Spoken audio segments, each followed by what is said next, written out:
Parents across the nation alleged teachers corrupted their students' minds with unpatriotic lessons. They contended that schools had become indoctrination centers for subversion against the United States with the ultimate goal of destroying the country. Educators had supposedly become too biased to truthfully instruct. The country's most prominent pundits pontificated, the Board of Education should root out all the disloyal or doubtful teachers. This little private war of these misguided or out of equilibrium persons on the United States must stop. They must be put out of the schools, and if they continue to profess sedition publicly, they must be locked up. That rhetoric isn't something new, only it seems so when we ignore historical context. That quote could be from Fox News only a few days ago, but it's actually from the New York Times editorial board in November of 1917, just as the most censorious legislation in our entire history went through Congress to suppress any dissent. Attacks on education continue apace in their spurious accusations and never backed up with evidence, causing enormous and dire consequences all along. They were attacks on the very concept of education then, precisely as they are now. It seems most Americans were intelligent enough to detect such lies and defeat them, but with repetition over a century, it seems more citizens fall for this ignorance, to the detriment of our society and its future.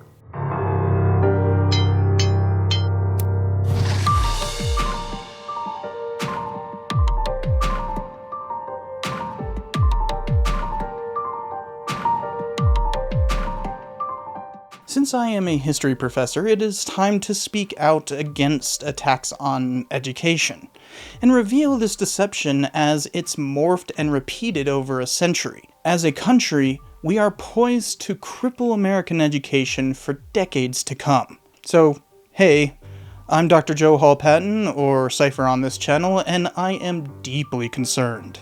The time to avert this tragedy is rapidly passing, but you can only understand how by looking to the past and how the problem has only become worse with every passing year, to the point that we have a president whose avowed purpose is to dismantle the Department of Education. Well, let's hear him out, might you say? So, okay, play the clip. We're going to end education. That's the real goal, but not the whole sentence. And one other thing I'll be doing very early in the administration is closing up the Department of Education in Washington, D.C., and sending all education and education work and needs back to the states. We're going to end education coming out of Washington, D.C. We're going to close it up. The Department of Education does not do that. The rest of his agenda is absolutely incoherent, but in lockstep with the insanity necessary to oppose education itself. By the end of this, you will have enough context for a full breakdown of Trump's educational agenda and how it constitutes an attack on the very principle of education. But for now, let's focus on the main claim that's gotten so much media attention: removing the Department of Education. So, what do they actually do? Well, it was originally founded after the Civil War to collect statistics on public schools and provide advice. Though it was only a separate department for a year, it became an office within other departments for over a century, acquiring more duties that eventually eclipsed its first purpose. So much so that it became a separate department again in 1979, in order to have its own budget. Reagan did oppose its creation, but not because the federal government was enforcing curricula or whatever. It never has done that, but merely as a way to cut budgets for funding that Republicans have repeatedly argued are not constitutionally mandated. Because of this late founding, programs like Head Start, which funds preschooling, is actually run by the DOE's former department, Health and Human Services. The main programs that the DOE runs today are for funding and anti-discrimination. It still collects statistics and advises school districts, but both programs are voluntary to participate in, though some administrations have wielded funding to incentivize educational reforms. But most of its budget goes to college-level students or special ed programs, with only 12% or $12.5 billion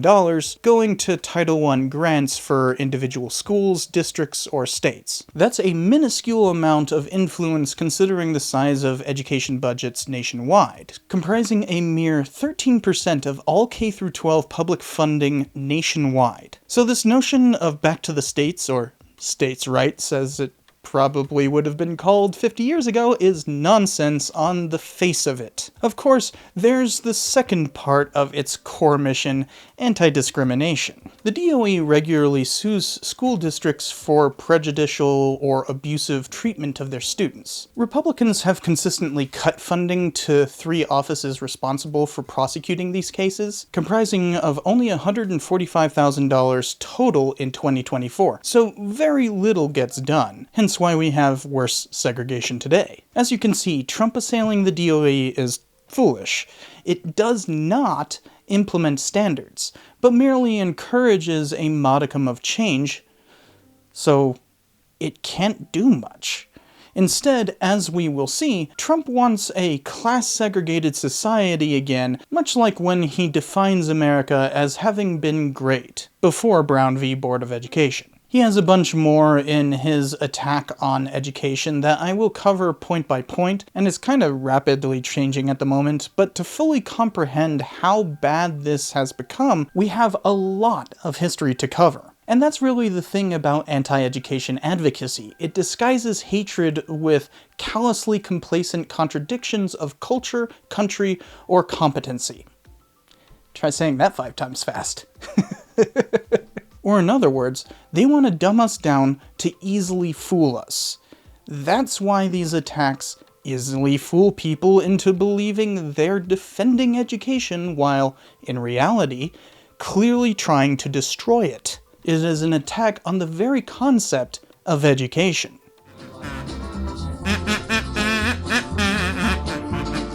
Of course you talk about this now that the Democrats lost. Cypher has a bad case of Trump derangement syndrome. Making America great again is not attacking education. He's getting rid of the woke indoctrination that forces kids to hate white men. That's what DEI and CRT does. After all, isn't it Martin Luther King who said that we shouldn't be judged by the color of our skin? You're just biased.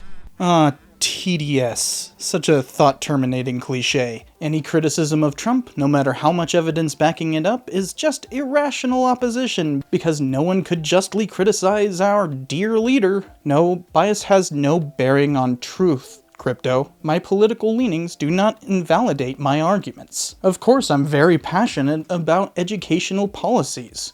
What do you expect from a historian? History is the story of us. We can use that understanding to make better informed decisions about the future.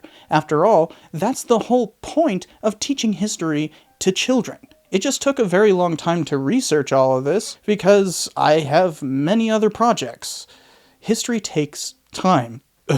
And frankly, I just don't want to deal with such malicious lunacy. Crypto's entire argument is not only based on the bias fallacy, but exemplary of the way people earnestly argue for worse education through lies and deceit. Wokeness is just a meaningless buzzword nowadays akin to political correctness before it. Critical race theory is a complex legal interpretation and is in no way being taught in grade school. Diversity, equity, and inclusion programs are simply trying to promote those things through hiring incentives or awareness campaigns, nothing more. Finally, stop abusing that Martin Luther King quote. You look like a racist even with the slightest bit of scrutiny. In his final book, he stated, "A society that has done something special against the Negro for hundreds of years must now do something for the Negro." That very clearly shows your misuse of MLK's I Have a Dream speech in order to deny affirmative action or DEI policies is actually quite an insult to everything that man stood for.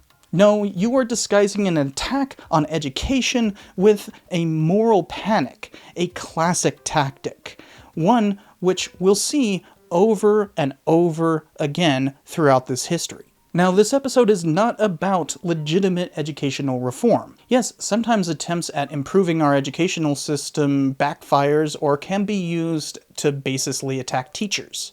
There's a long history to that. There's been various programs aimed at accountability reform. The latest fad has been to measure teachers through value-added evaluation, as in testing before and after full courses to see whether students have gained a sufficient amount of knowledge rather than an absolute number. The efficacy of this practice for individual teachers, especially for awarding merit-based pay, is hotly debated, but various schools districts have rushed to implement them through charters that usurp collective bargaining. Obama incentivized these programs through his Race to the Top initiative, and both the first Trump and Biden administrations changed that very little. Before that was the No Child Left Behind Act, which based its evaluation procedures on national standardized tests and is largely seen as a failure. It's a complex problem which multiple of the books in my bibliography touch on. Reform can be misguided, especially when outsiders and billionaires like Bill Gates get involved,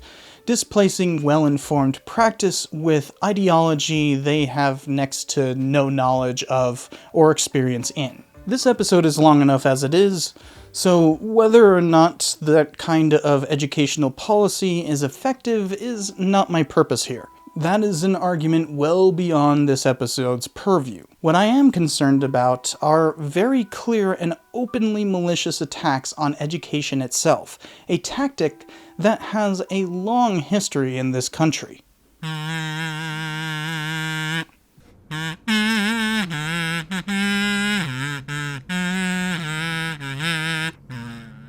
What you call education is merely indoctrination. Every bit of history, math, and even literacy all serve one purpose: making perfectly compliant Americans with the skills necessary for your capitalistic system to continue functioning unchallenged and cheer your imperialism onward. This is your so-called education. When I see tanky comments like Cheka here, I always have to kinda chuckle. The countries they idolize were and are far worse. Education absolutely should impart skills necessary to function in a society and knowledge that helps them be good citizens of that society. But what makes the difference from indoctrination and education is keeping criticism within instruction. What American schools teach is not unquestioning obedience, but art, humanities, science, math, language, health, and civics, all of which society benefits from, with more residents being proficient in. None of that is about acquiescence to capitalism or imperialism. In fact, more education entails being better prepared to question our institutions. That is what education in America means. If you question what American schools do, guess what? Every state posts their curricula online for anyone to see. You just have to go to their Department of Education websites and look. But tankies are fundamentally incurious, as well indoctrinated fools should be. Hilariously, Cheka supports the destruction of the most powerful group of unionized laborers in this country, the American Federation of Teachers and National Education Association. But tankies like Cheka aren't actually concerned with class solidarity, just chauvinism with red paint. In a funny way, Trump wants to implement what Cheka already believes to be the case with his so-called patriotic education, which is less about patriotism and more intended to indoctrinate children into nationalism. Trump doesn't have the power to mandate that, so he attacks education itself. Cheka is the exact right kind of red bait necessary to fearmonger people into indulging his every whim. Unlike such foolish notions, my assertions are backed up with my bibliography and footnotes, as in evidence. But Cheka and Crypto sure are useful caricatures, right? You'll see by the end of this that they epitomize much of the history that I'll be covering here. That's kind of the entire point of having these caricatures. By the way, I've got some merchandise in the works, specifically illustrating their whole fight in the style of Red Dead Redemption. So be sure to check that out when it's available. Now, before we get into all the different attacks, let's briefly cover how education came to be in the United States. While the baseless attacks on my profession are the main focus of this, we kind of have to understand how all of this came to be. And then I'll break down the attacks one type after another.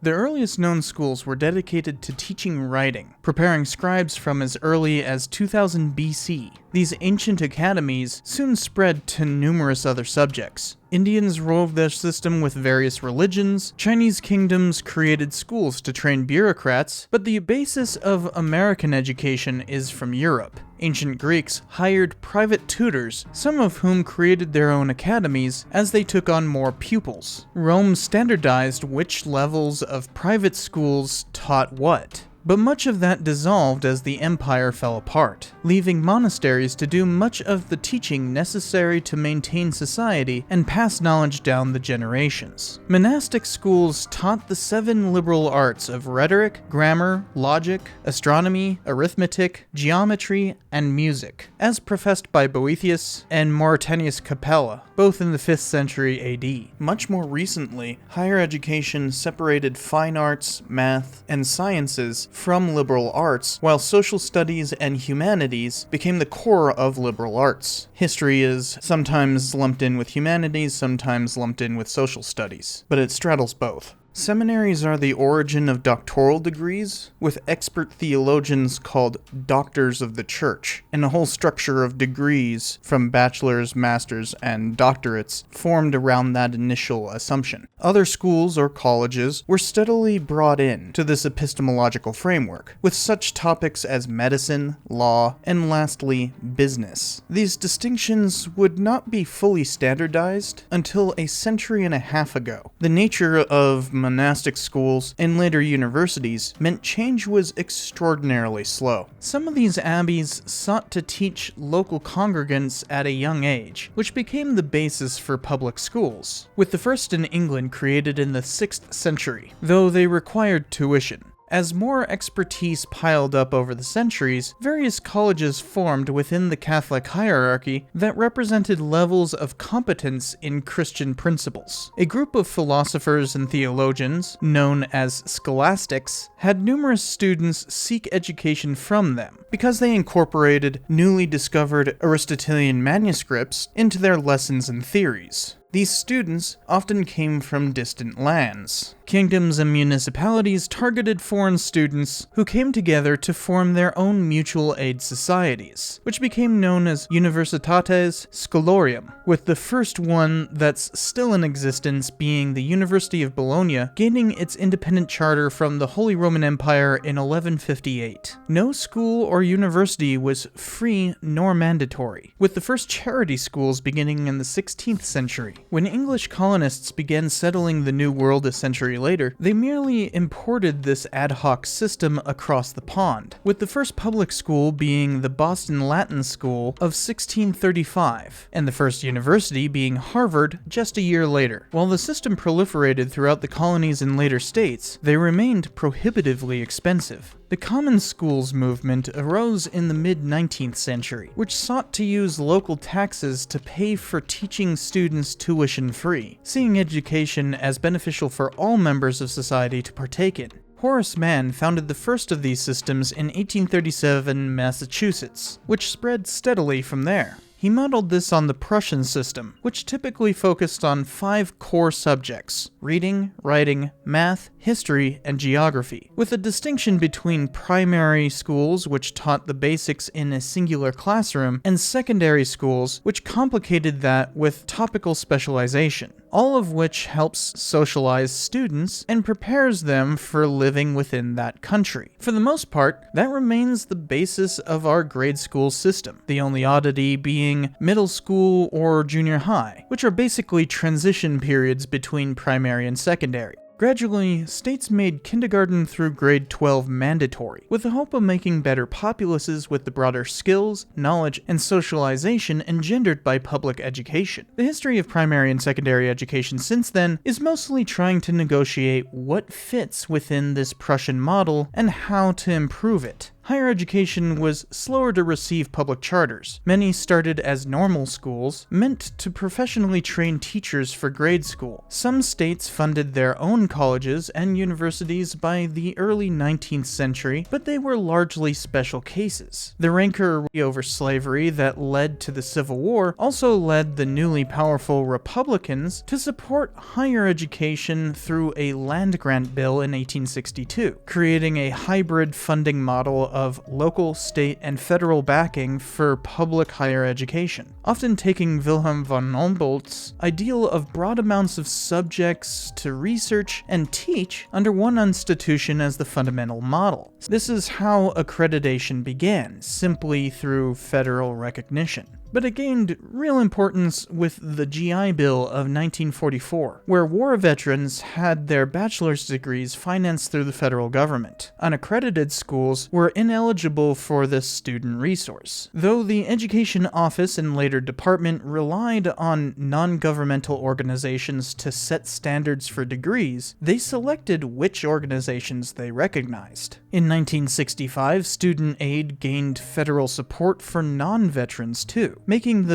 1979 Department of Education's recognition of accreditation agencies the de facto standard. The one thing unifying higher and lower ed history since the early 20th century has been unionization. The oldest American teachers' organization is the National Education Association, founded in 1857, but it originally functioned as an advocacy group for common schools. The first to seek collective bargaining rights was the Chicago Teachers Federation in 1897, which held the first teachers' strike 5 years later for recognition. Other districts and faculty followed suit, since unionization meant better quality of life through collective bargaining and hopefully quality of teaching. Chicago leader Margaret Haley joined with educational theorist John Dewey to create the American Federation of Teachers in 1916, the second largest teachers' union. Dewey applied the uniquely American philosophy of pragmatism to education, stating, "I believe that education is a regulation of the process of coming to share in the social consciousness, and that adjustment of individual activity on the basis of this social consciousness is the only sure method of social reconstruction." In other words, he sought pedagogy that improved democracy through conscientious instruction, which is basically the ideal all American teachers and professors seek today, and he fervently included unionization as part of that. Higher education, in terms of unionization, is still fairly spotty, but most grade school teachers are unionized, though there's been significant recent backsliding, which we'll talk a little bit about later. While early union leadership was often openly communist, measures like the Taft-Hartley Act prevented that by requiring officers to sign anti-leftist oaths and outlawing the solidarity of general strikes in order to gain recognition from the National Labor Relations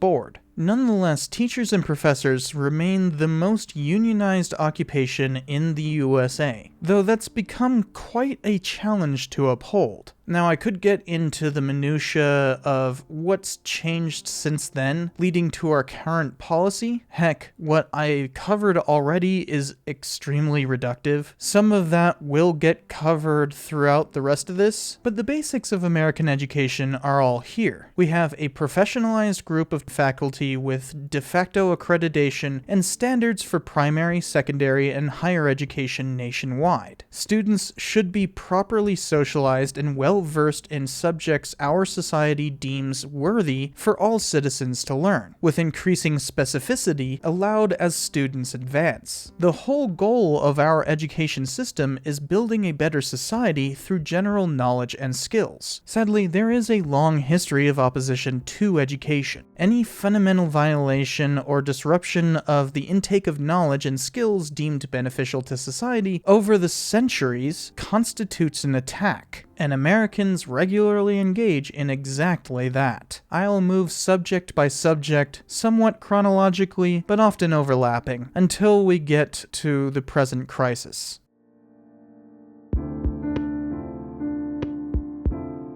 Christians proselytizing among the various tribes often created schools as part of their efforts for conversion. Spaniards did this first, and English colonists did the same for what they called praying Indians, which were essentially the first schools in what would become the United States. Even though the U.S. Constitution explicitly ignored Indians not taxed, Congress treated assimilating tribes as part of its mandate. While the U.S. Army subdued tribes and demarcated their reservations, missionaries administered boarding schools for the children of these conquered people. They forced American Indians to cease wearing their traditional garb, convert to Christianity, speak only English, and physically punished those expressing any indigenous culture, all intended to assimilate children into American society. Abuse was rampant, especially when missionaries viewed their own wards as racially inferior heathens. Congress created what they called the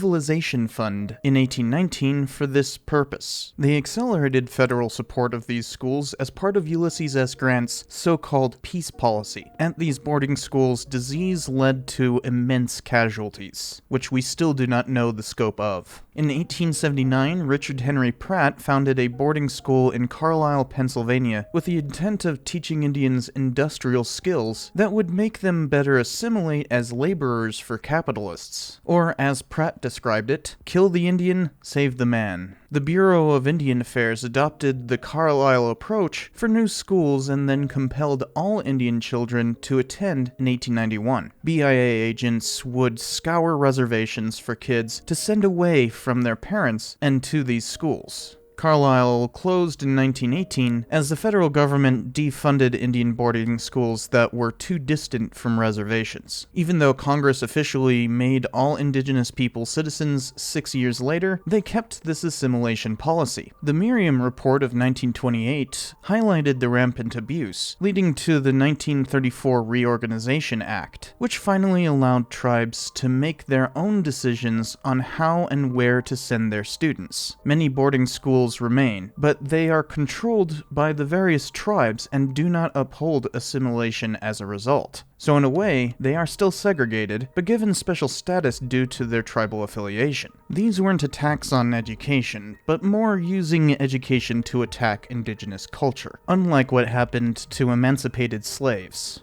Black students were largely excluded from education in the colonies and early republic. Some freemen and slave masters could afford tutors, but the first express efforts to teach black children were mostly religious instruction. Before the common school movement caught on, most schoolhouses were charity efforts from Christian denominations. During and after the Civil War, freed slaves sought education, with the U.S. Army organizing makeshift enterprises with the hope that they could assimilate quickly. Toward the end of the War of Southern Rebellion, Republicans briefly supported the Freedmen's Bureau, which sought to prepare ex-slaves in a more rigorous arrangement. Unfortunately, President Andrew Johnson vetoed funding in 1866, relegating the Bureau to decline. This was essentially the first attack on education, since the intent was to teach the black population well enough to become part of American society. But that was not the last denigration black students would suffer. Following the failure of Reconstruction, Jim Crow steadily set in, with the Supreme Court cementing segregation into constitutional interpretation with Plessy v. Ferguson in 1896. That claimed schools should be separate but equal, even though everyone understood that black schools were were institutionally oppressed. With black students relegated to the margins, the lost cause myth came to reinforce white supremacy in the classroom. The United Daughters of the Confederacy backed numerous textbooks that reinforced the myths necessary for perpetuating segregation, which amount to 4 key lies. That slavery was good for slaves, the South seceded for reasons other than preserving their peculiar institution of slavery, Northern industrial power was the aggressor against Southern chivalry, and Reconstruction forces tried to exact retribution upon the South as punishment. If you want a more thorough explanation and debunking of the lost cause,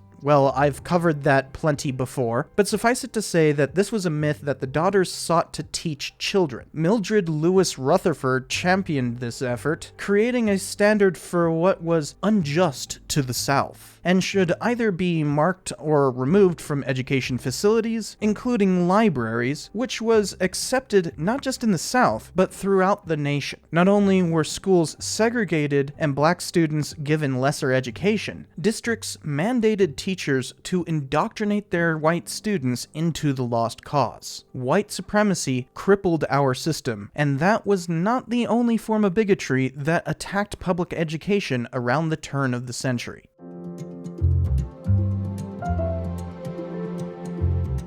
The word native simply means born somewhere, as in being native to that place. Nativism means privileging natives over foreigners of any sort. Throughout the 1840s and 50s, as Irish immigrants who were overwhelmingly Catholic came in droves due to the potato famine, plenty of Americans desired some way to temper their political advance. The Naturalization Act of 1790 had limited citizenship to a free white person making proof to the satisfaction of such court, he has petitioned, that he is a person of good character, and taking the oath of affirmation prescribed by law to support the Constitution of the United States. Irishmen counted as white, but courts happily questioned their Catholic character. A fraternal organization formed to fight Catholics called the Know-Nothings because they refused to acknowledge the organization. They formed the Native American Party in 1853, pushing their campaign against foreigners as America First. They targeted naturalization laws instead of education, but the acrimony during Reconstruction allowed for a resurgence of these issues in the postbellum period. Because of the long tradition of monastic schools teaching parish children, Catholics had their own educational system, which still exists today. Oh, you fat penguin! I prayed so hard for you. And don't come back until you've redeemed yourselves.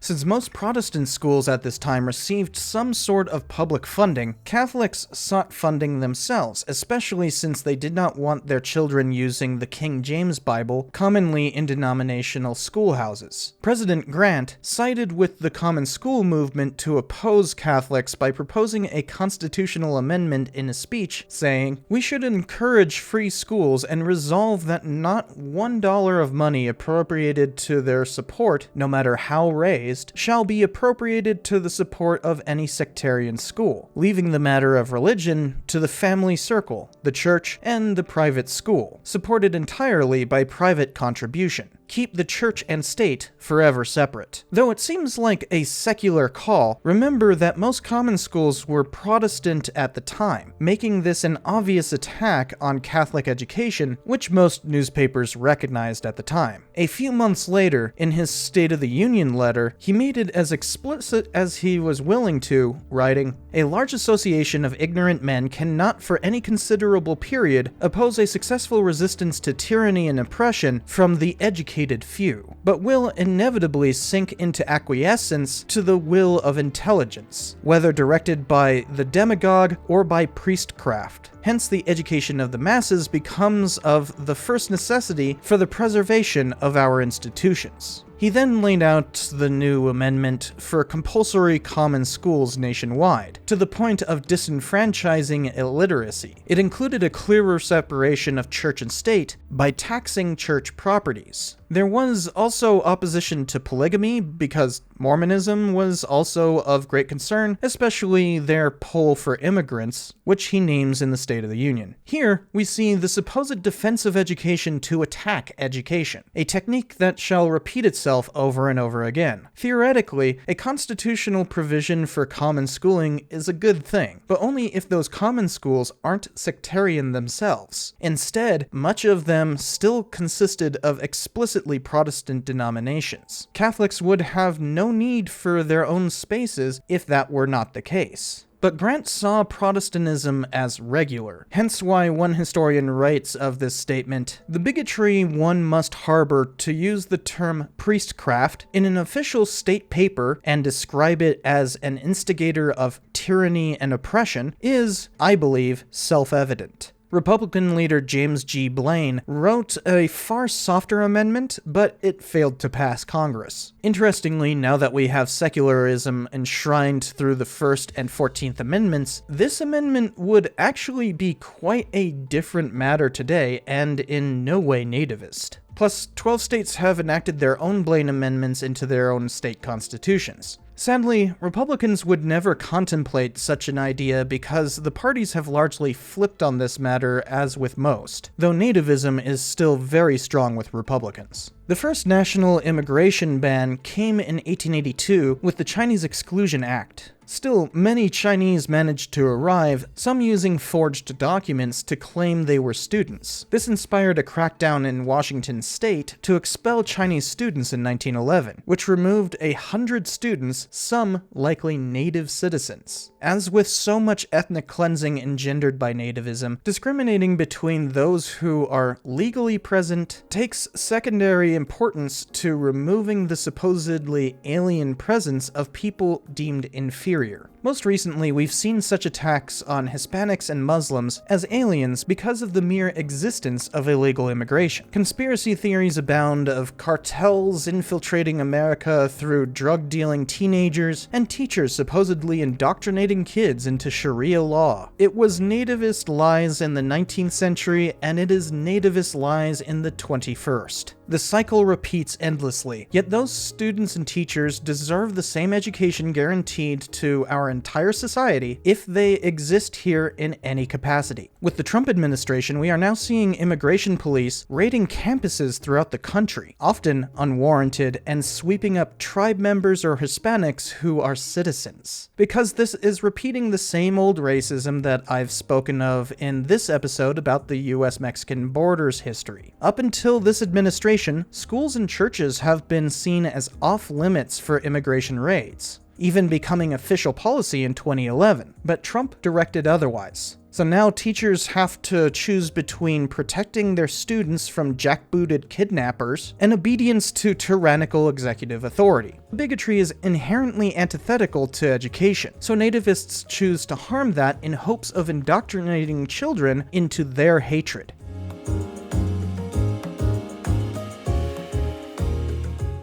Since science is part of the core subjects of American education, any laws requiring the rejection of scientific findings in school curricula constitutes an attack on education. Yes, science! Yet, we have a long history of doing exactly that. Sadly, institutional denial is almost an American tradition. Evolution used to be the outstanding issue with science education. When Charles Darwin proposed the theory in 1859 and how it applied to humanity in 1871, it built upon decades of inquiry into Linnaean taxonomy. It was not a revolution or paradigm shift, just another advancement among many in our biological understanding. But the simplistic idea that survival of the fittest determined how organisms changed over immense periods of time challenged a fundamental assumption from numerous Christians, that God made humanity in his image, not in some lengthy process of evolution through innumerable prior species, rather in an instant and from nothing. Paleontological and geological evidence disproves such an ignorant notion. To fundamentalists, scripture can never be wrong or hold alternative interpretations, despite the clear indications to the contrary within the document itself. Biblical literalism dictates that they ignore scripture itself. As such, fundamentalists have imposed their ignorance upon children for a century. More than a century of scientific advancement since Darwin has rendered evolution not only definitive, but necessary for understanding biology as a whole. Anti-evolution zealots are called creationists because they're simply bigots who refuse to understand the physical world. South Carolina enacted the first law banning teachers from discussing evolution in 1921. Just a few years later, most of the Bible Belt had passed legislation. The American Civil Liberties Union offered to defend any teacher swept up in this, which happened in Tennessee when John T. Scopes taught evolution in his class with the intention of getting arrested. Two celebrity lawyers took up the case, and their arguments were broadcast on radio and published in print. The Scopes monkey trial, as it became known because of people denying that we are all distantly related to other primates, was a show trial. Despite reputations pivoting around arguments to the point that the evangelical lawyer died immediately afterward after being embarrassed for his failure to understand the scripture he supposedly supported, the verdict was a foregone conclusion because of the law. The ACLU simply wanted to highlight a growing strain of American anti-science. Scientific consensus eliminated any reasonable skepticism surrounding evolution, and as social liberalism became the default for both American political parties following World War II, anti-evolution legislation steadily disappeared. But the culture war inaugurated alongside President Ronald Reagan allowed creationists to become resurgent again. Evangelicals had other issues that they wanted to defeat, which we'll cover in other sections, but many made common cause with Mormons to denounce teaching evolution. The Discovery Institute formed with this express intent, pushing for what they called teaching the controversy policy, as though evolution was scientifically controversial, which it is not. By framing it in this way, they could push anti-evolution legislation again, which gained popularity in the early 2000s. This still cripples some districts' curricula, but for the most part, creationists have slithered away. Instead, the new target of anti-science attacks on education has become climate change. Once again, scientific consensus is clear: global warming exists and is primarily induced by human-caused greenhouse gas emissions. We have known about this potential impact for a century, but the reality of our climate has only recently become obvious, as natural disasters beset civilization at an ever more worrisome rate. Nonetheless, our entire economy functions on burning fossil fuels, driving this worldwide calamity. So to preserve the very thing generating our own collapse for the sake of short-term gain, many deny climate change. Damn the consequences. While no legislation has affected schools yet, administrators who are deniers are commonplace, hence why several contemplate accepting openly denialist curricula. Climate change, climate change, climate change, climate change. The blame game, it's hubris is a Greek word that means dangerously overconfident. What's behind all these confident assertions? We're watching PragerU videos. Kills few people. Alarmism has encouraged the pursuit of carbon emissions. But is it true? Yes, it's true that the globe is warming, and that humans are exerting a warming influence upon it. Attribute every terrible storm, every flood, every major fire to Penis Prager. One can only assume that this problem will become worse, at least until the climate itself enacts vengeance upon us.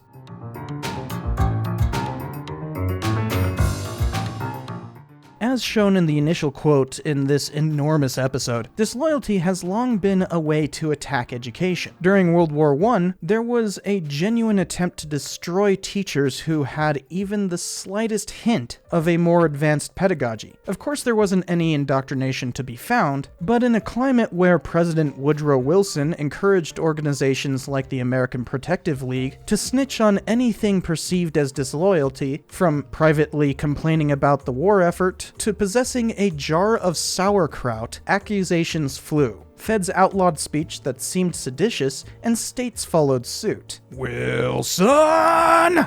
Things only worsened after the war as the Red Scare set in, making people fearful of some kind of incipient Bolshevik revolution, through even the perceived existence of socialist beliefs. This caused what one historian describes as an orgy of investigation, which purely impeded coursework and unfairly accused faculty of wrongdoing. That historian was early to describe this pattern, where you lie about a leftist conspiracy afoot, persecute teachers for supposedly indoctrinating students, cause a fuss and gain some power through claiming to be the solution to the problem, and then move on as though they hadn't delegitimized themselves. Rinse and repeat. Well, that insanity eventually dissipated in 1920. It would recur numerous times, always through calls for patriotism masking an attack on education. Following World War II, another Red Scare set in, this time characterized by fruitless congressional inquiries led by Joseph McCarthy. He claimed there was a communist conspiracy to overthrow the United States from within, but never produced any evidence of such a plot. Instead, it became clear that this was merely a tactic to attempt to label political enemies as red and therefore un-American, allowing for their exclusion, disregarding their rights as Americans. Red baiting is always about removing people, regardless of their actual political sympathies, even though the First Amendment should make it so that espousing any political belief is allowable in our system. Until this moment, Senator, I think I never really gauged your cruelty or your recklessness. Have you no sense of decency, sir? At long last, have you left no sense of decency? J. Edgar Hoover, the director of the Federal Bureau of Investigation, used the fear McCarthy inspired to investigate teacher disloyalty, mostly targeting union leadership. Blacklists and loyalty tests weren't only for Hollywood and government employees. Academic administrators worked to remove or ostracize suspected leftists of any stripe throughout the country. Elmer Davis, the wartime director for the American propaganda effort, clearly understood the threat when he warned, just as in a great air raid, 100 local fires may coalesce into a firestorm, in which the whole is greater than the sum of its parts. So local movements around the country add up into what seems to be a general attack not only on schools and colleges and libraries, on teachers and textbooks, but on all people who think and write, except reactionaries, an attack on freedom of inquiry, freedom of teaching, freedom of dissent. In short, on the freedom of the mind, the basic freedom from which all other freedoms spring. While some leftist faculty existed, they did not conspire to overthrow the United States through incipient cultural influence, as Red Baiters alleged. There is, and never was, a good reason to attack educators for Marxism. Even the Communist New York Teachers Union had fallen apart in 1935, so there was no incipient influence. The Teachers Guild replaced it, which was the precursor to New York City's current union. McCarthy himself may have lost favor in only a few years, but his form of red baiting remains. A group of conspiracy theorists continued his legacy, called the John Birch Society, which of course attacked academics for being too communist. They failed to gain power through the election of Barry Goldwater, but held local influence. Head Bircher Robert Welch advised his followers, join your local parent-teacher organization at the beginning of the school year, get your conservative friends to do likewise, and go to work to take it over. Rather unsurprisingly, the ones complaining about indoctrination openly sought to indoctrinate children. Conspiracist accusations are often simply confessions, projecting their own misdeeds or ill intent on others. Throughout the 1960s, Birchers managed to ban books they claimed to be too communistic, but were simply supportive of civil rights. Over and over again, they claimed civil rights were really a communist attempt to overthrow the government, even making a propaganda film for that purpose. They faded away, but managed to establish their pet conspiracy theory into the general populace. They derived it from an old Nazi lie, which claimed that there is a secret cabal of communists seeking to undermine a nation's culture enough to begin a revolution. Nazis called it cultural Bolshevism, and Birchers simply replaced the word Bolshevism with Marxism. Nazis and the Birchers who followed them typically insinuated that Marxists or Bolsheviks were crypto-Jews, so this is extremely anti-Semitic. Wielding that theory, right-wingers could claim any progressive or liberal things were part of this conspiracy to destroy Western civilization. But in reality, they simply were attempting to whitewash their bigotry with a pretended defense against cultural Marxism. This was especially noticeable with what this red baiting was particularly trying to prevent.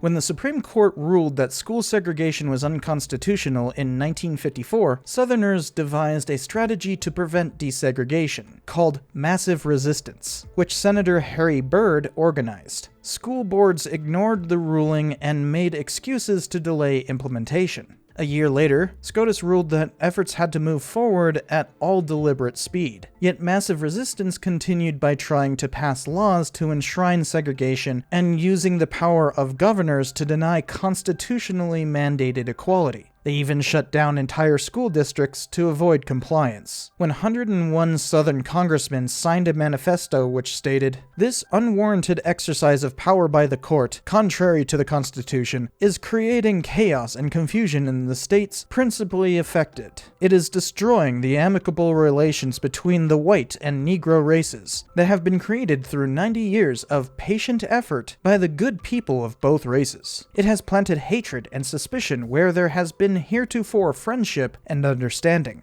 Just like lost causers and slave owners before them, they excused racism by blaming outsiders for stoking problems that supposedly didn't exist. Just pretend that nothing bad ever happens and blame the messenger. If all else fails, call integration communist. Arkansas tried to prevent integration by mobilizing their National Guard, but President Eisenhower nationalized them and sent the 82nd Airborne to escort black students to class. So Governor Faubus ordered the schools closed for a year instead. When Southern colleges integrated, a riot often ensued. The University of Mississippi, or Ole Miss, was particularly bad, killing 2 journalists, with hundreds injured in 1962. Thousands of troops occupied Ole Miss's campus, making sure no one assaulted James Meredith, the lone black student, as he bravely completed his coursework. Integration troubles weren't solely in the South. Chicago students boycotted in 1963 because the district superintendent refused to bus them to underpopulated suburbs, keeping inner-city schools so crowded that they needed portables. Even though the district did not implement their demands, it inspired other districts to emulate in hopes of causing greater integration, which is what New Yorkers did a year later. That failed too, but it brought greater scrutiny to de facto segregation in major cities caused by white flight and redlining. This is ghettoization, which is a significant part of the systemic racism which still exists in the United States today, something that I've already covered in a previous episode. Part of the problem of integration was that many districts used this as an excuse to fire black teachers who white administrators could claim were inferior because they worked in lesser-funded schools under segregation. Some New Yorkers thought the solution was to have community control of their schools, giving parents the right to fire teachers, with the test case being those attending in the Ocean Hill, Brownsville area in 1967. Radicalism swept the community, especially black nationalism, leading to sacking numerous Jewish teachers. Faculty across the city struck for a month in solidarity and successfully dismantled community control because of the anti-Semitic parents. One of the ways districts sought to desegregate was by busing students from one racially divided community to another. This became extremely controversial, since people ended up in neighborhoods they weren't from and required long bus rides for black students, who felt like they were still discriminated against as a result. There were legitimate concerns over what many called forced busing, but the obvious result of such complaints was to support continued segregation. Protests against busing often devolved into simple race riots. Senators William Roth and Joe Biden proposed an amendment to prevent wider busing orders. This made such plans fade in popularity, and by 2007, the Supreme Court ruled that they were unconstitutional because they took race into consideration, and the 14th Amendment eliminated such laws. Another way that racists evaded integration was to create their own private schools that only admitted white students. They began immediately after Brown v. Board. Numerous states passed funding for segregation academies, introducing school vouchers to shunt tax money to racist policies under the guise of a free market and school choice. Several claimed religious exemption from the law, because to many evangelical groups, their definition of Christianity includes white supremacy. One report noted that one could usually identify a segregation academy by the word Christian or church in the name.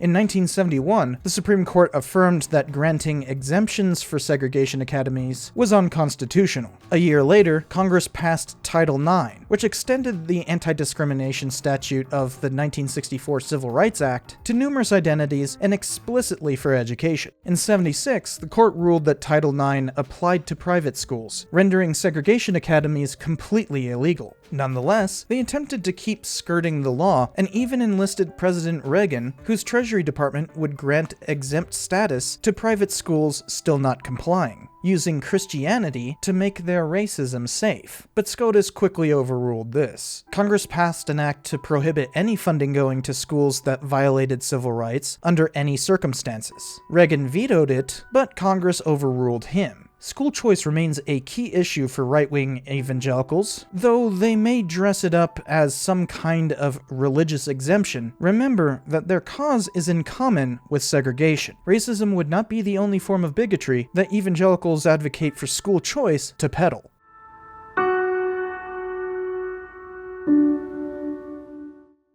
Though there were prior movements that emphasized queer liberation, such as homophiles, after the Stonewall riots, gay rights came to prominence. Present from the beginning were minorities of the entire sexual and gender spectrum, including lesbian, gay, bisexual, and transgender people, LGBT, which the whole spectrum is referred to as queer herein. Backlash was immediate and impacted queer students and faculty. For instance, California had a ballot initiative in 1978, which would have outlawed queer people from serving in public schools, using the already tired lie about them supposedly being groomers and therefore unsafe around kids. Anyone saying such things are so afraid of queer people that they've become irrational bigots, hence why it's called homophobia or transphobia. It is hatred rooted in fear. Bigots get banned on this channel. Much as the rest of these that we'll discuss, it was purely based on unfounded fear of the gays are coming for your children. And Californians aren't immune from such homophobia. Former Governor Reagan and then President Carter teamed up to advocate against this hatred, which thankfully failed by a substantial margin. Harvey Milk was the first openly gay public official and fiercest opponent of the Briggs Initiative. An assassin killed him and the mayor of San Francisco only 3 weeks after Prop 6 failed. Florida woman Anita Bryant began a homophobic campaign in the name of her hateful version of Christianity, which fueled this Californian effort. It was a rather obvious moral panic, literally called Save Our Children Incorporated. She made the standard claims of queer teachers indoctrinating students and turning your kids gay. She repeatedly lied that I love homosexuals, if you can believe that. I love them enough to tell them the truth, because I know that there is hope for the homosexuals, that if they're willing to turn from sin the same as any individual, that they can be ex-homosexuals the same as there can be an ex-murderer, an ex-thief, or ex-anybody. A clear expression that she hated that they loved. Her love had nothing to do with it. One activist even pied her live on air, which the public jeered along. Well, at least it's a fruit pie. Nonetheless, Dade County voted overwhelmingly in favor of discriminating against queers, and Bryant danced a jig in celebration of the regression she caused. Despite that, Dade officials largely ignored their new discriminatory power, and Bryant lost much sympathy, to the point of being an outcast. The attacks on queer teachers and students have been, and always will be, a form of demagoguery, meant purely to inspire hatred and distract from real issues with a non-existent problem. Sure enough, the same rhetoric repeated itself recently with transgender athletes and drag queens speaking to students. Transphobes perniciously draw a connection between sex education and indoctrinating kids, hence why Florida censored its curriculum to avoid any mention of queer identity under the title Parental Rights in Education. They make all kinds of claims about grooming, but with sufficient historical perspective, anyone can see how homophobic these complaints are. They're meant purely as a distraction for fascists to gain power. Trans rights are human rights, and fascists only ascend through vilifying people's mere existence. Nazis did the same thing when they arose to power, banning books and supposedly preserving culture by keeping queers alienated. The first doctor to perform gender-affirming surgery was among their first targets. Even the conservative icon Ronald Reagan recognized this bigotry when he opposed Prop 6. Our nation, too, has a legacy of evil with which it must deal. The glory of this land has been its capacity for transcending the moral evils of our past. For example, the long struggle of minority citizens for equal rights, once a source of disunity and civil war, is now a point of pride for all Americans. We must never go back. I know that you've been horrified, as have I, by the resurgence of some hate groups preaching bigotry and prejudice. Use the mighty voice of your pulpits and the powerful standing of your churches to denounce and isolate these hate groups in our midst. The commandment given us is clear and simple. Thou shalt love thy neighbor as thyself. Yeah, even Ronnie Reagan told everyone that bigots should get banned. Those who push homophobia and transphobia believe in a myth far beyond the reality of Reagan, which I'll be covering soon enough. Suffice it to say, the recent nonsense is just a repeat of the same old calumny. This fascist slander, combined with Christian nationalism and multiple other forms of anti-Semitism, including blood libel and cultural Marxism, to form the basis of all culture war bullshit that affects schools today.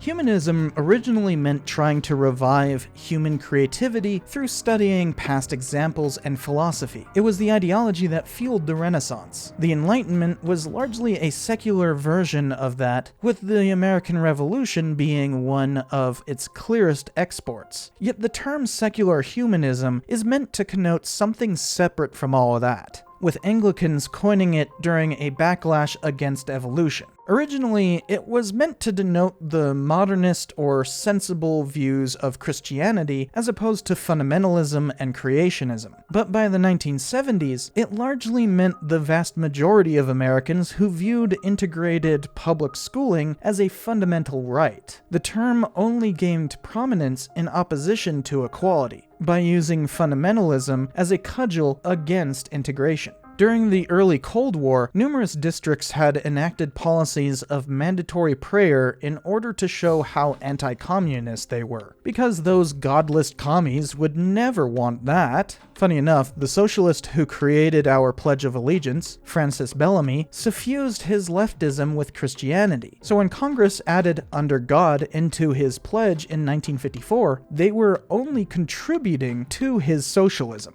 Interestingly, he also created the Bellamy Salute. Just looking at it, you can understand why it got discontinued in the 1930s and 40s, though it had some differences from the fascist form, like flipping their hand upside down at the end. Elon Musk's recent gesture was obviously following the one that emphasizes right-wing ethno-nationalism rather than left-wing democratic socialism. Reactionaries tend to defeat themselves with even the most cursory of introspection. It is thanks to you that the future of civilization is assured. En de voeren says, wie is the master race? So be hail, hail, right in the voerer's face.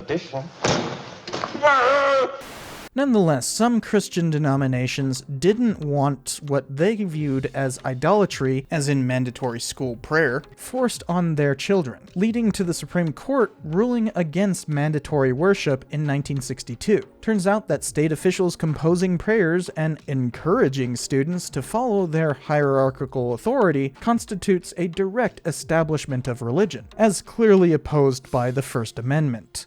That sounded like a prayer. A prayer. A prayer in a public school. God has no place within these walls, just like facts have no place within organized religion. It was a rather obvious ruling, and no one really opposed it initially. But remember all the other issues with integration at the time, and you'll see why so many sought any other explanation for attacking schools. As the religious right arose during the Fourth Great Awakening, something I've got another episode coming out fairly soon on as well, secular humanism became the buzzword to disguise anti-science, nativism, loyalty tests, homophobia, and most of all, pro-segregation in education. Opposition to science, student attendance, honest history, and integration of all sorts is a clear and direct attack on education. But claim that it is some sort of secular humanist takeover, well, that's just defending the institution of education from outsiders. Doesn't matter how irrational that is, there's a buzzword to cower behind, which, of course, segregationists did, because they are inherently cowards. A scandal in Kanawha County, West Virginia, during the 1974 through 75 school year, violently attempted this cowardice. The district board accepted a new slate of textbooks meant to be more inclusive in response to needs for more integration. Evangelical activist Alice Moore complained that authors of some books wanted to rape white women. The outcome of the course on American dialects would be that middle-class students would learn to speak in ghetto dialect, and that psychoanalysis encouraged homosexuality. When confronted with her bigotry, she broadened the attack in a way that disguised its original intent. Analyst Carol Mason writes, with emphasis on relativism, situational ethics, and secular humanism, the leading protesters were not espousing Protestant fundamentalism of the 1920s. The protesters reflected an emphasis not on the Christian duty to defend creationism as biblical truth, but on the more conspiratorial fear of an alien and actively anti-Christian culture. This millennialist fear of anti-Christian forces was inspired by a new wave of evangelicalism that had not yet been nationally acknowledged in 1974, but later was embraced in communities nationwide. Around a fifth of parents boycotted that year by removing their children. Numerous local workers joined with strikes of their own. Klansmen marched against the curriculum, wanting to get the books out. Protesters portrayed district administrators as aloof elitists trying to destroy American culture. Resorting to violence, they chucked rocks through windows, shot at buses, and bombed schools, killing 2 and injuring many others. Despite forming a panel to nitpick textbooks, they couldn't point to anything, and nothing came of the protests besides wanton murder and fresh conspiracism to fuel homeschooling. Secular humanism remained as a reactionary buzzword for over a decade. Senator Orrin Hatch tried to insert a legislative amendment barring any funding to the buzzword without any definition given. Luckily, Congress deleted the provision. A few years later, some fundamentalists tried to proclaim secular humanism as a religion that opposed Christianity and therefore a violation of the Establishment Clause to assign in Alabama classes. The best definition that the court could muster was, assuming one tenet of secular humanism is to downplay the importance of religion in history and in American society. Even with that loose of a definition, they could not find any such example in the textbooks. Yet again, they merely did not want children learning about the country's complex history and portrayed that as some nefarious attempt to belittle them. See the pattern? Well, it only gets worse.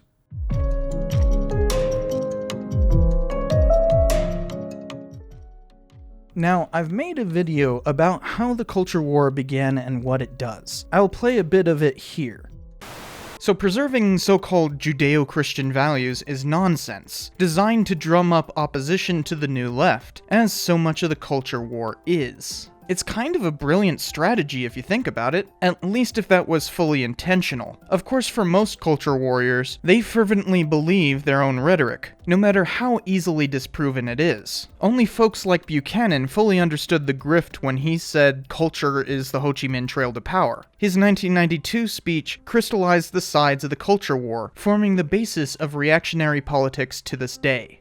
First, the counterculture challenged American nationalism, giving rise to the New Left's emphasis on peace and equality. Neoconservatives and the religious right opposed them and their pop culture influence. The culture war is an absurd overlay for these deeper simmering tensions. Yet, we continue to fight it, and we continue to not address the issues underneath. And that is another reason why we're polarized.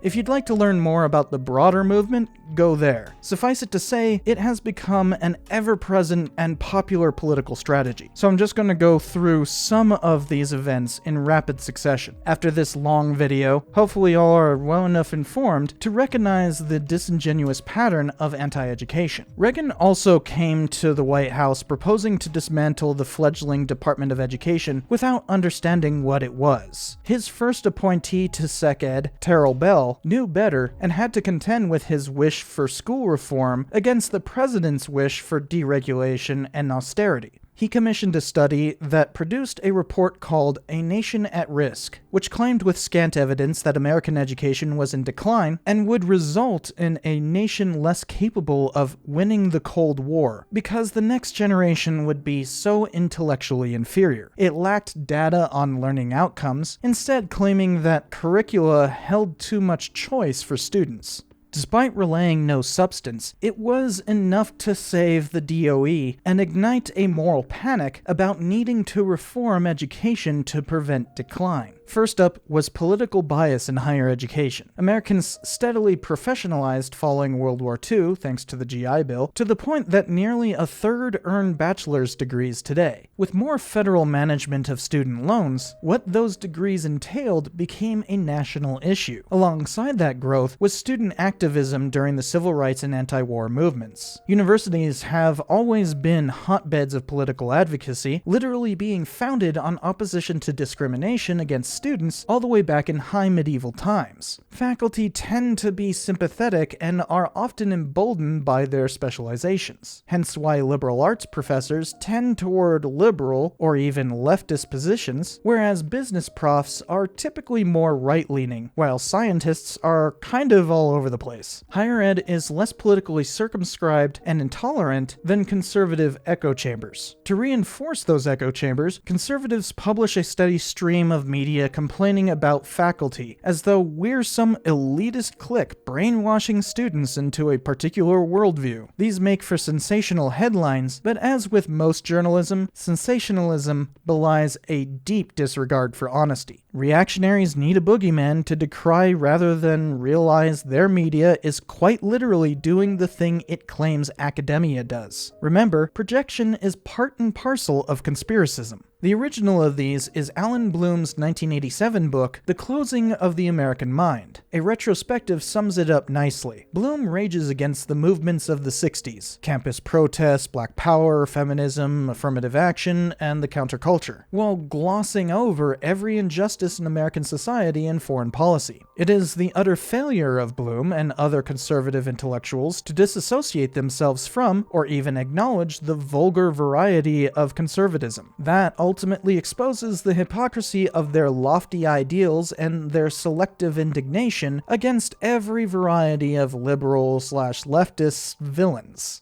This anti-intellectualism for petty political grievances is commonplace today, but fairly unique for the time. One review perfectly exposed, Bloom's real agenda is much darker: to launch a nasty, reactionary attack on the values of young people and everyone else under 40. His multi-count indictment is a laundry list of cheap slanders made to sound vaguely authoritative. Even the tiniest bit of scrutiny reveals how ignorant Bloom's book is. Heck, he wasn't even original, since New Right pioneer William F. Buckley got his start by writing pretty much the same thing back in 1951. Nonetheless, this became the archetypal polemic for anti-intellectuals to denounce academia. Numerous hacks followed Bloom, including arch-GOP propagandist Dinesh D'Souza, only 4 years afterward, whom I've already covered before. Any reactionary who wants to make a name for themselves among the deluge of right-wing grifters can simply exaggerate and lie about some conspiracy of political bias, thereby insulating conservatism from research. By distancing themselves from the verifiability, logic, and debate that engenders scholarship, they further distance their form of conservatism from scrutiny. This renders conservative faculty more likely to alienate themselves from others because of association with such lies.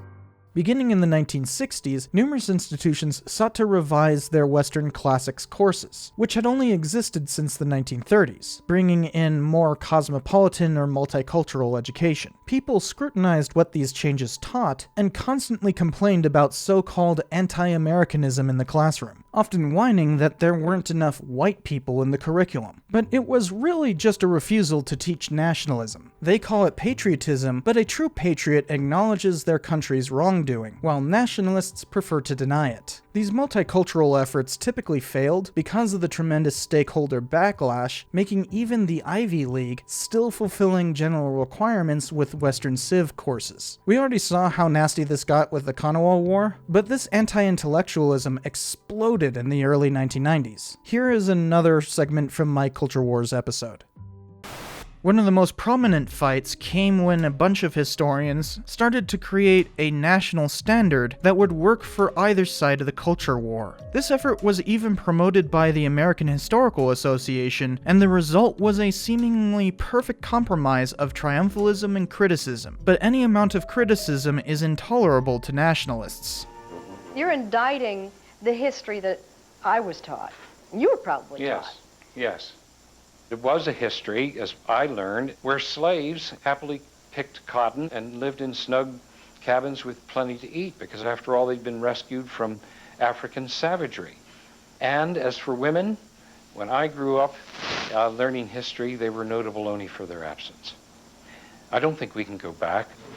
Nobody thinks we should go back. But Cheney, who now works at a conservative think tank, says in this new version of American history, a lot of great white men have disappeared. Congressmen attacked the document for being anti-American because it dared to teach children about the flawed nature of the Founding Fathers.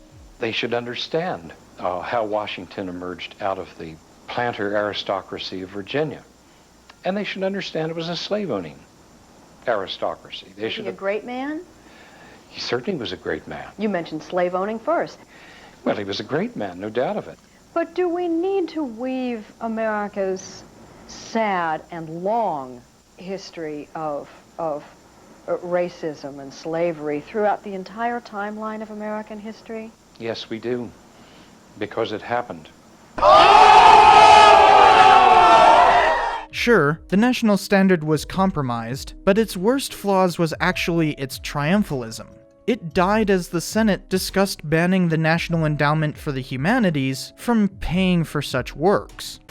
These altercations over canonization continued to play out, but because of the acrimony they cause, academics increasingly distance themselves from the public. Technology makes us more accessible than ever, but the bigotry we face makes most unwilling to engage with the public. You'll see it in the comments of this episode. Anti-intellectualism feeds back on itself that way. They decry elite bias, then deny academics the ability to think for themselves, becoming so obtuse that conservatives alienate themselves from the truth, and then academics respond by becoming aloof. Some of us are publicly engaged, such as history tubers, but what we do is the spear point of public history. Even among most publicly engaged scholars, that is a one-way street. They refuse to read the comments, hence why moderation is necessary. And by decree of King Richard I, bigots get banned. You can buy merchandise for this channel illustrating that policy, by the way. After cultural Marxism and secular humanism, the next buzzword was political correctness, often abbreviated to PC. Oh, nice, we're all PC too. No way, there's more PC bros here? Yeah, dude, Ohio State. Sweet, bros, Texas A&M. Bro, I had no idea there were like-minded individuals in this town who defended social minorities.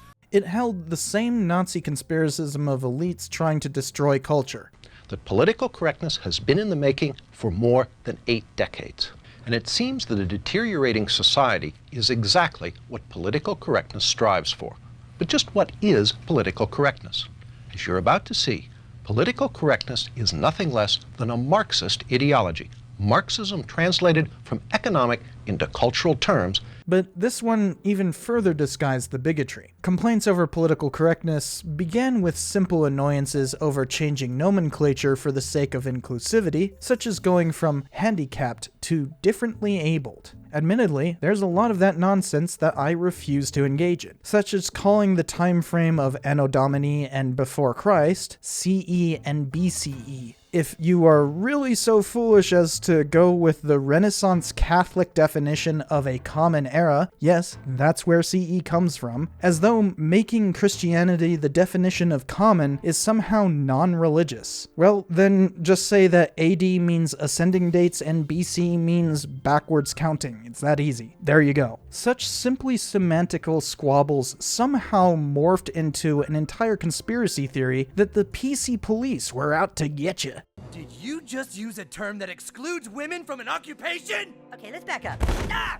The buzzwords have changed to social justice warriors and now wokeness, but the conspiracism remains. This nonsense is best exemplified by a scandal from the previous Trump administration. In 2019, the New York Times published a series of articles proposing to reorient the national history taught away from supposedly chauvinistic standards and toward an understanding of the centrality of the Black experience. The original premise stated, the 1619 Project is a major initiative from the New York Times observing the 400th anniversary of the beginning of American slavery. It aims to reframe the country's history, understanding 1619 as our true founding, and placing the consequences of slavery and the contributions of Black Americans at the very center of our national narrative. This was so controversial that they later deleted the true founding part. The project blatantly ignored warnings from several historians, and many of the essays were riddled with factual errors, making some ludicrous claims such as the founding fathers fighting to prevent the British from emancipating their slaves, and that British colonial slavery began in 1619. I've busted both of those myths, one 2 years prior to this batch of sensationalism. It had been racially based since the second voyage of Columbus. Spanish colonies had been practicing chattel slavery for over a century, including in Florida. It took a while for the racism to build up in the English colonies, but it did so, regardless of who owned the slaves.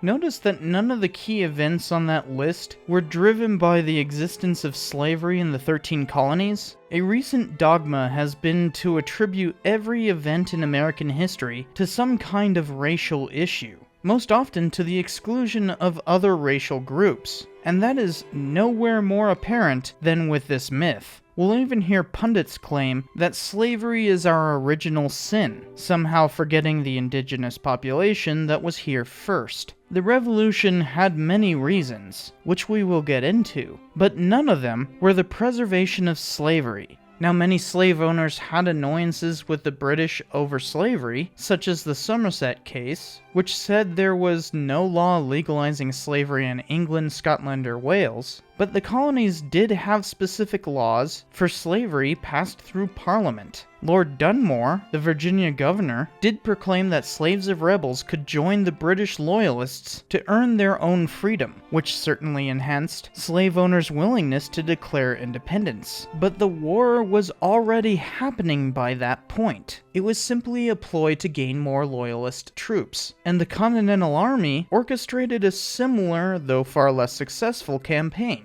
In all, around 10,000 black people fought on each side, evenly split. Thomas Jefferson included in his first draft of the Declaration of Independence this passage: King George has waged cruel war against human nature itself, violating its most sacred rights of life and liberty in the persons of a distinct people who never offended him, captivating and carrying them into slavery in another hemisphere, or to incur miserable death in their transportation thither.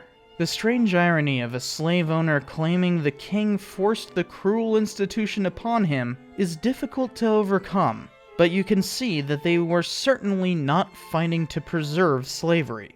Furthermore, anyone who claims slavery is America's original sin is downright ignorant. Displacement of indigenous peoples is the bedrock of American history, the primary misdeed upon which all else follows, including slavery. Finally, the project's claims of what current curricula throughout the country held was completely without basis. They were essentially trying to fight the lost cause when the lost cause has been out of the curriculum for quite a while, meaning nothing these authors wrote should be taken seriously as support for educational policy change. While journalists showered themselves with praise for this sensationalism, even awarding the main author a Pulitzer Prize for a series that now has numerous retractions, criticism of the 1619 Project piled up. Of course, conservatives didn't denounce the actual inaccuracies, but instead relied on the tired old tripe of how un-American the scary words were. President Trump created a 1776 commission to promote so-called patriotic education. He put together his own panel of non-historians to create their own report that was so hilariously inaccurate and conspiracist that I read through the whole thing live on air and then brought together a bunch of history tubers to laugh about all this nonsense. But that's what happens with culture war bullshit.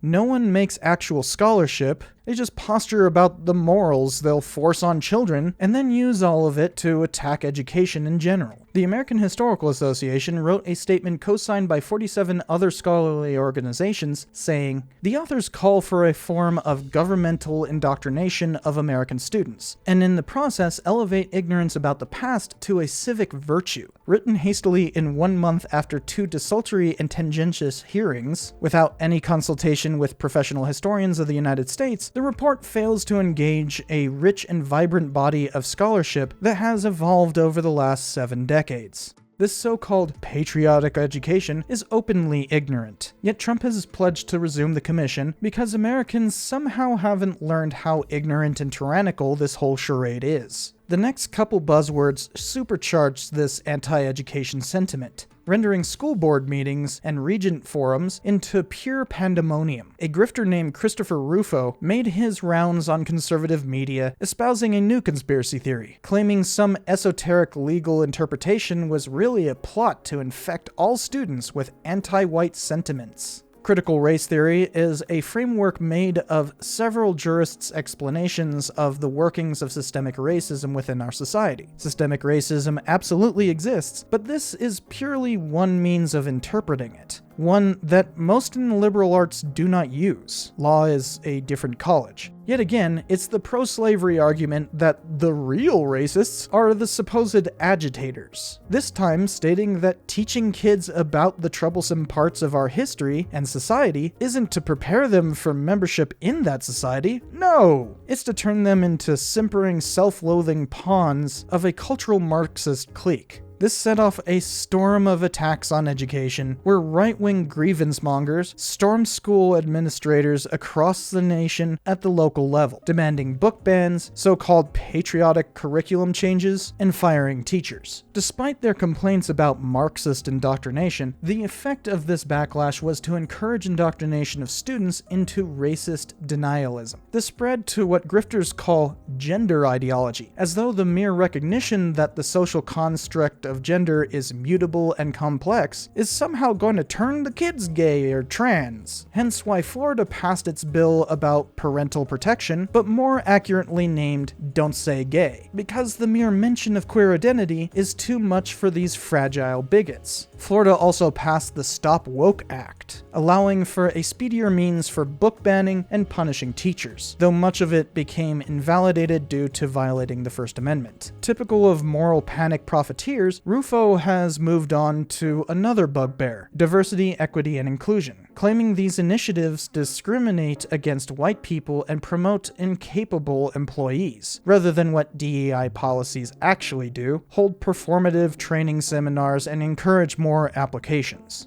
Instead, DEI is just a dog whistle for allowing marginalized people into previously white heteronormative occupations. Those who complain about DEI simply wish to make America white supremacist again, going back to a point when DEI hadn't elevated the oppressed or whatever. Never mind that the actual programs cannot address systemic inequality. The likes of Rufo and all the other right-wing grifters want to reverse what few gains marginalized people have, and that starts in the classroom, by indoctrinating students into denying troublesome history. It's the same old pattern. Backlash politics pretend to uphold some ideal of meritocracy, patriotism, or Western civilization, while actually trying to reinstitute the prejudice that these policies tried to address. One recent attack on education has exemplified the culture wars, and that is PragerU.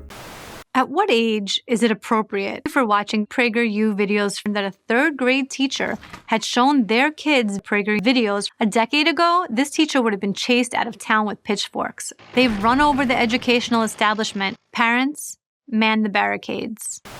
But in the last few years, they were hearing something different in their other classes, because the guiding principle of Prager University was to advocate for white supremacy, racism, anti-blackness, patriarchy, capitalism, and other forms of power and oppression. That's why I can no longer be a part of the public educational system. I addressed the school board. I told them that allowing Prager University indoctrination in the classroom is unbalanced, too political, and will only do harm.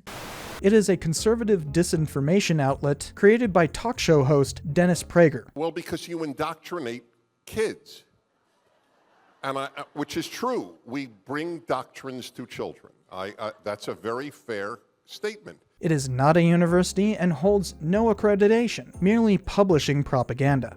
As I stated in a previous episode about PragerU, by pumping out cheaply produced and overwrought content, continually pretending like they're the victim of some conspiracy of suppression, PragerU is able to stack the deck with so much disinformation that they can push this low-quality slop on children. They are attempting to win the culture war by sheer attrition, and in some ways, they are succeeding. It was Pat Buchanan who said, "Culture is the Ho Chi Minh Trail to power." The culture war was framed as a debate over our most fundamental ideas about who we are as Americans. This revival of nationalism subverted the debate over national policy. New left concerns over equality and peace were instead portrayed as undermining America through their insipid cultural influence.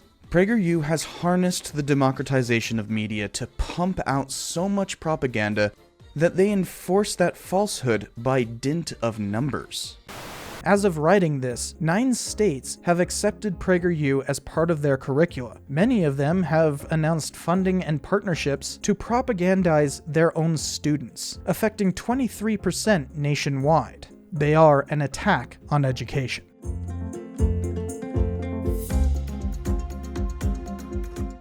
For all the concern over indoctrination that these attacks on education peddle, their ultimate goal is in fact to indoctrinate the students they are supposedly protecting. This maintains white supremacy, instills xenophobia, creates subservient citizens, and perpetuates political backlashes. In order to do so, anti-education activists create limited and false curricula. They can further delegitimize the expertise of intellectuals so that the various inconvenient truths of our reality are more easily denied. Deficient outcomes purposefully dumb down the population so they are more complacent, as in more likely to mirror activists' hatred rather than become better members of society by gaining the knowledge and various skills that education and intellectuals are supposed to impart. There's numerous ways anti-education activists may go about achieving their goals, which could be seen as a goal unto itself. Foremost among them is defunding. The primary use for property taxes across the country is education, along with much of state income taxes. With less money going to schooling, less taxes need to be levied. That means raising tuition rates or lowering quality to rectify the imbalance. Hence the rise of for-profit colleges, which in my opinion should be completely prohibited for their sheer poor quality of learning outcomes they inevitably produce due to the mismatch between the profit motive and education. Plus, they simply do not contribute to any professional development. State and private universities have also been raising their prices at exorbitant rates. Simultaneously, higher ed is relying on adjunctification overall, as in part-time instructors. I know because that's all the work I've had since earning my PhD. Adjunct professors get paid substantially less and have no support for research and community participation. I'm lucky to have this channel to help subsidize my work, but I am quite exceptional in that regard. By having more adjuncts, less research gets done and professors are more easily fired. Homeschooling is a popular alternative to public schools. While there certainly are good reasons for homeschooling children, such as medical needs, temporary accommodations, or getting a head start on higher ed, success is extremely difficult. Most homeschool for ideological and religious reasons, which is definitionally indoctrination. Such cases typically result in terrible learning outcomes from ill-prepared parents and horrendous socialization for the children. Conservatives have floated the old segregationist voucher programs to give free money to homeschoolers. Vouchers can also be used for private schools, which removes further funding from public schools, a direct attack on the community good that education is supposed to provide. Charter schools are another choice, which are essentially private schools chartered with public money. They were supposed to be experiments to attempt novel approaches, but have instead turned into a way to drain resources from poor areas of districts for already well-performing families. Where still, for-profits, homeschoolers, private schools, and charters typically systemically suppress unions. Furthermore, anti-education attacks often take the form of blaming collectively bargained benefits like tenure, higher income, and time limits. Suppressing labor rights is yet again another arguable goal of anti-education. Teachers don't make much to begin with, and professors have an extremely high workload outside of the classroom, rendering even those on tenure track substantially underpaid. Anti-education hatred only worsens the situation. The net effect of all these goals is to destroy everything that education is supposed to do. So now we can finally understand what this current administration is doing.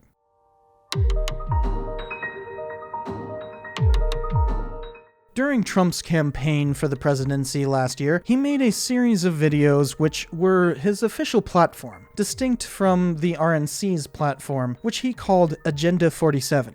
So what was he proposing? One other thing I'll be doing very early in the administration is closing up the Department of Education in Washington, D.C., and sending all education and education work and needs back to the states. We're going to end education coming out of Washington, D.C. We're going to close it up. Now, I already covered how wrong he is about the Department of Education at the beginning of this video. Notice the framing of this point as a states' right issue, the classic reframe of racists. That comes alongside these points. Rather than indoctrinating young people with inappropriate racial, sexual, and political material, which is what we're doing now, our schools must be totally refocused to prepare our children to succeed in the world of work and in life and the world of keeping our country strong. Removing all Marxist diversity, equity, and inclusion bureaucrats. We are going to get this anti-American insanity out of our institutions once and for all. We are going to have real education in America. On top of that, the explicit calls for parental choice is trying to remove students from integrated schools. We will give all parents the right to choose another school for their children if they want. It's called school choice. When I'm reelected, I will do everything I can to support parents who make the courageous choice of homeschool. School choice, very important, school choice, remember that term. And yet that benefit did not apply to homeschoolers. Or I will direct the Department of Justice to pursue federal civil rights cases against schools that continue to engage in racial discrimination and schools that persist in explicit, unlawful discrimination under the guise of equity. If you don't see the problem with proclaiming states' rights and school choice while simultaneously lambasting diversity, equity, and inclusion, you haven't been paying attention. This is just segregationism all over again, and plenty of red baiting to back it up. While academics have been obsessed with indoctrinating America's youth, the time has come to reclaim our once great educational institutions from the radical left. They're turning our students into communists and terrorists and sympathizers of many, many different dimensions. We can't let this happen. And just in case you weren't clear about the bigotry this is all premised on, here's the old fascist line. These standards will include defending the American tradition and Western civilization, protecting free speech. Imagine being so ignorant that you proclaim that you're protecting free speech in the same sentence as demanding people be silenced because they're critical of Western values, or in reality, white supremacy. So the basics of Agenda 47 is firing everyone supposedly too woke or doing DEI, then promoting patriotism by pushing homeschooling and dismantling the only department that could make such policies possible. There's some extra silliness like claiming that he'll establish religion. We will support bringing back prayer to our schools. Defund schools while forcing them to allow homeschoolers as participants in group activities. The same incredible benefit, $10,000 a year per child, completely tax-free to spend on costs associated with homeschool education. I will also work to ensure that every homeschool family is entitled to full access to the benefits available to non-homeschool students, including participating in athletic programs, clubs, after-school activities, educational trips, and more. And that anti-wokeness and pro-genocide in Gaza is somehow not political. It will be strictly non-political, and there will be no wokeness or jihadism allowed. I do like his idea of creating a free online university for all Americans, though his idea of how to fund it is bafflingly preposterous. That we will collect by taxing, fining, and suing excessively large private university endowments, and we will then use that money to endow a new institution called the American Academy. Its mission will be to make a truly world-class education available to every American, free of charge, and do it without adding a single dime to the federal debt. As you can see, there's all the calling cards of previous attacks on education. It's racist, nativist, anti-science, loyalty checking, segregationist, homophobic, fundamentalist, and reactionary. It took me a long time to research all of this, to the point that Trump's presidency has already begun. From day one, there's been one debacle after another, with a cascade of catastrophic commands that put his first administration to shame for its sheer tyranny. And I wish I could offer some way out. But this is what Americans voted for. We chose fascism. Some of his executive orders attempt to accomplish his agenda, no matter how unethical, illegal, and unconstitutional they may be, but I simply cannot keep up with it all, and ever hope to get this episode finished. Some things may be out of date. Instead, I'll simply reiterate the American Historical Association's statement on this onslaught. Trump's executive order rests on, and even promotes, a misleading caricature of history education in the United States. This shaky premise undergirds a set of policy mandates that threaten the integrity and utility of history education in our nation. Preparing future generations to read, think, and analyze provides a much stronger foundation for informed patriotism and civic participation. This executive order does just the opposite, providing a blueprint for widespread historical illiteracy. It requires teachers to rely on discredited conclusions that lack professional credibility, or even to ignore the work of historians entirely. This executive order embraces a politicized playbook of radical education reform that supports policies that will fail to prepare students to live and work in the 21st century United States. Just ask yourself when anti-education activists claim that teachers are spreading anti-American hatred. If we can destroy America by teaching about its history, is it really worth saving? An empire that weak deserves failure. It's possible to educate good citizens and not have to indoctrinate them into denialism. But that is where we are headed. After what may be my longest scripted episode, y'all can hopefully recognize the pattern that anti-education follows. The first step in fixing a problem is identifying it. While they fight to misinform Americans, now hopefully you have a tool to analyze and describe it. Seek to educate yourself while you still can. Didn't get one sentence in before you're already interrupting. Meow. Already warming up in here. Oh boy. Meow. What are you doing? He's in the closet now, just yapping. Wow. You can't get away.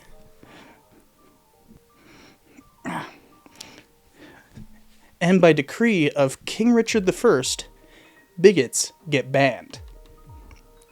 You happy now? Get to ban some bigots? You get to ban some bigots? Whoop. Backing it up,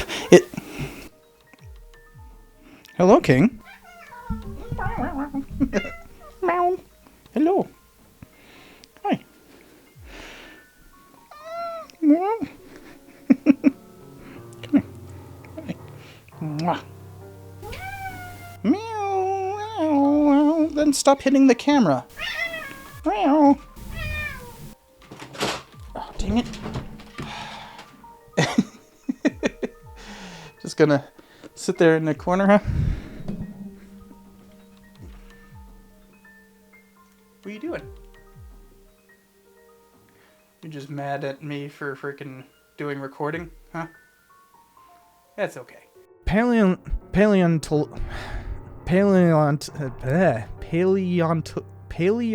How the hell do I say that? Paleontological.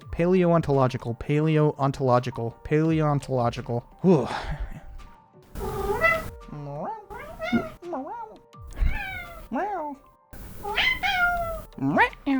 Bah.